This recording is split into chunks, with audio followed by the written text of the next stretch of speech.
प्रधानमंत्री ने देश से अपील की है कि 1 साल तक सोना मत खरीदिए।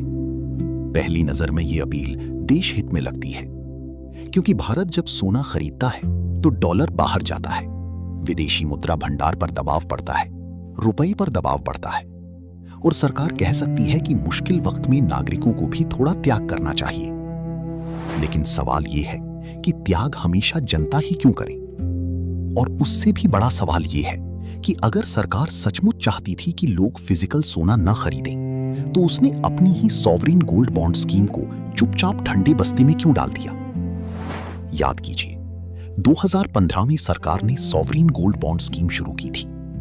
विचार बुरा नहीं था। लोग बाजार से सोना खरीदने के बजाय सरकार से कागजी सोना खरीदें। डॉलर बाहर न जाए, सोना घर की अलमारी और बैंक लॉकर में बंद न पड़े। सरकार को पैसा मिले, जनता को हर साल 2.5% ब्याज मिले और 8 साल बाद सोने की भाव के हिसाब से पैसा वापस मिल जाए। यानी सरकार ने जनता से कहा था, सोना मत खरीदो, हम ही पैसा दो, हम तुम्हें सोने से जुड़ा हुआ सरकारी वादा देंगे। जनता ने भरोसा किया। लोगों ने असली सोना खरीदने के बजाय सरकार का गोल्ड बॉन्ड खरीदा। लेकिन फिर कहानी पलट गई। सोने के दाम तेजी से भागे। जो बॉन्ड 5,000 रुपए प्रति ग्राम के आसपास जारी हुआ था, वो रिडेम्पशन के समय 15,000 रुपए प्रति ग्राम तक पहुंचने लगा। निवेशक के लिए ये शानदार रिटर्न था, लेकिन सरकार के लिए ये महंगा कर्ज बन गया। यहीं से सरकार की बेचैनी शुरू होती है, क्योंकि सॉवरिन गोल्ड बॉन्ड साधारण सरकारी कर्ज नहीं था।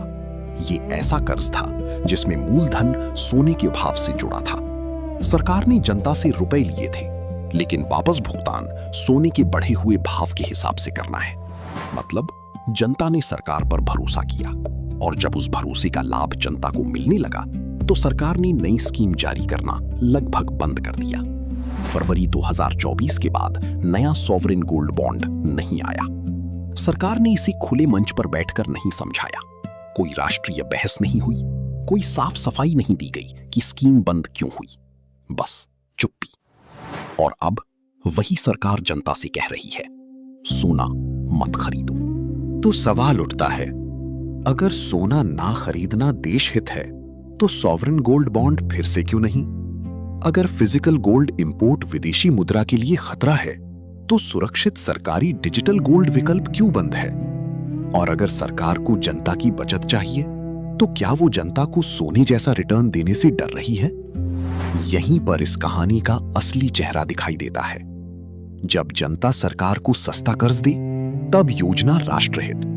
जब वही योजना जनता को अच्छा रिटर्न देने लगे, तब योजना बोझ। ये कौन सा आर्थिक राष्ट्रवाद है? एक और बात समझिए, सरकार के पास सोना भी है, आरबीआई के पास सोने का बड़ा भंडार है, विदेशों में रखा कुछ सोना वापस भारत भी लाया गया है। लेकिन सॉवरिन गोल्ड बॉन्ड में सरकार जनता को सोना नहीं देती, नकद भुगतान करती है।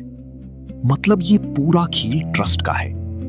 जनता ने सरकार पर भरोसा किया कि सरकार सोने के भाव के बराबर भुगतान करेगी। लेकिन सरकार ने जब देखा कि सोना महंगा हो गया है और जनता को ज्यादा पैसा देना पड़ेगा, तो उसने नई स्कीम से दूरी बना ली। अब जरा तीसरी तस्वीर देखिए।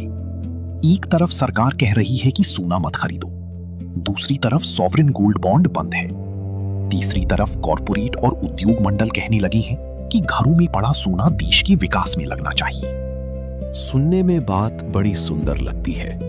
घरों में सोना पड़ा है, वो डेड एसेट है, उसे इकोनॉमी में लाओ, उसे प्रोडक्टिव बनाओ, देश का विकास करो। लेकिन सवाल है, किसका सोना, किसके भरोसे, किसकी शर्तों पर, किसकी गारंटी पर? भारत में घर का सोना सिर्फ संपत्ति नहीं है, वो औरतों की निजी सुरक्षा है, वो संकट में परिवार का आखिरी सहारा है, वो शादी ब्याह की परंपरा है, वो पीढ़ियों की बचत है, वो उस समाज की बीमा पॉलिसी है जहां नौकरी अस्थिर है, इलाज महंगा है, खेती जोखिम में है और बैंकिंग सिस्टम पर भरोसा सीमित है। कॉरपोरेट इसे आइडल कैपिटल कहता है, सरकार इसे फॉरेन एक्सचेंज प्रॉब्लम कहती है, लेकिन आम परिवार इसे अपनी आखिरी सुरक्षा कहता है। और यही टकराव है।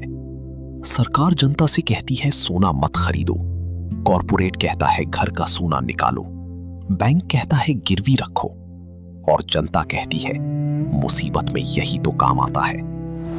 आज गोल्ड लोन का आंकड़ा तेजी से बढ़ रहा है। लोग सोना बेच नहीं रहे, सोना गिरवी रख रहे हैं। क्यों? क्योंकि भारत का सामान्य नागरिक सोना बेचने से डरता है। वो जानता है कि एक बार सोना गया तो वापस खरीदना मुश्किल है, इसलिए वो उसे गिरवी रखता है ताकि सम्मान भी बचा रहे और जरूरत भी पूरी हो जाए। ये आर्थिक संकेत है और ये बहुत गंभीर संकेत है। इसका मतलब है कि घरों में नकदी की कमी है, लोगों को लिक्विडिटी चाहिए। महंगाई, बेरोजगारी, इलाज, शिक्षा, छोटे कारोबार की समस्या उन्हें सोना गिरवी रखने पर मजबूर कर रही है। लेकिन सरकार इस संकट को जनता की मजबूरी की तरह नहीं देखती, वो इसे एक और वित्तीय अवसर की तरह देखती है। पहले जनता से कहा गया, फिजिकल सोना मत खरीदो, सॉवरेन गोल्ड बॉन्ड लो। जब जनता ने बॉन्ड लिया और सोने की तेजी से कमाई होने लगी तो सरकार पीछे हट गई। अब कहा जा रहा है, घर का सोना इकोनॉमी में लाओ। यानी पहले बाजार से सोना मत खरीदो, फिर सरकार का सोना मत मांगो, अब घर का सोना भी बाहर निकालो। ये नीति नहीं, जनता की निजी बचत पर धीरे धीरे बढ़ता हुआ दबाव है। और ये दबाव सिर्फ आर्थिक नहीं है, ये सामाजिक भी है। क्योंकि भारत में घर का सोना अक्सर स्त्रियों के नाम पर होता है। मां का गहना, बहन की चेन, पत्नी की चूड़ी, बेटी की शादी का हार। जब कोई कॉर्पोरेट ये कहता है कि घरों का सोना ऑडिट होना चाहिए या देश के विकास में लगना चाहिए, तो वो असल में किस पर नजर डाल रहा है? वो जनता की जेब पर नहीं, घर के भीतर रखी स्त्रियों की आखिरी संपत्ति पर नजर डाल रहा है। ये बहुत खतरनाक सोच है, क्योंकि विकास के नाम पर अगर सरकार और कॉर्पोरेट जनता की निजी सुरक्षा पर दावा करने लगे तो फिर नागरिक और प्रजा में फर्क क्या रह जाएगा? सरकार को अगर देश का विकास करना है तो वो टैक्स जस्टिस करे, बड़े कॉर्पोरेट कर्जों की वसूली करे, एनपीए पर जवाब दे, बैंकों को मजबूत करे, रोजगार पैदा करे, मैन्युफैक्चरिंग बढ़ाए, आयात निर्भरता कम करे, तेल, खाद, इलेक्ट्रॉनिक्स, चिप्स, एडिबल ऑयल, रक्षा उत्पादन, ऊर्जा में आत्मनिर्भरता लाए।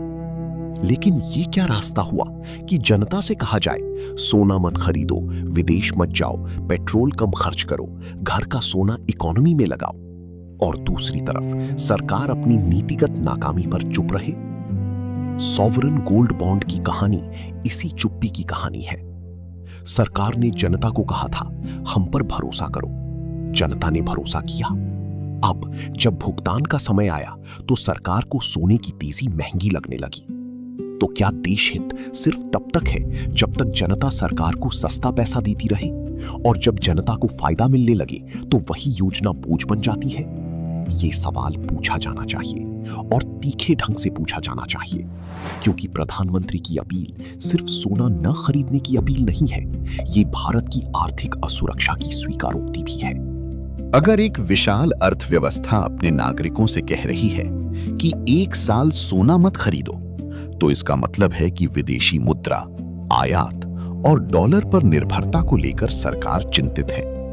लेकिन चिंता जनता से त्याग मांगने से हल नहीं होती, चिंता नीति से हल होती है, जवाबदेही से हल होती है, पारदर्शिता से हल होती है, और सबसे जरूरी भरोसे से हल होती है। सॉवरेन गोल्ड बॉन्ड ने यही भरोसा बनाया था, फिर सरकार ने उसे ही कमजोर कर दिया।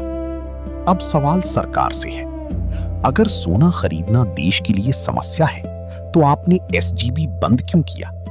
अगर जनता का पैसा देश में रहना चाहिए तो जनता को सुरक्षित विकल्प क्यों नहीं दिया?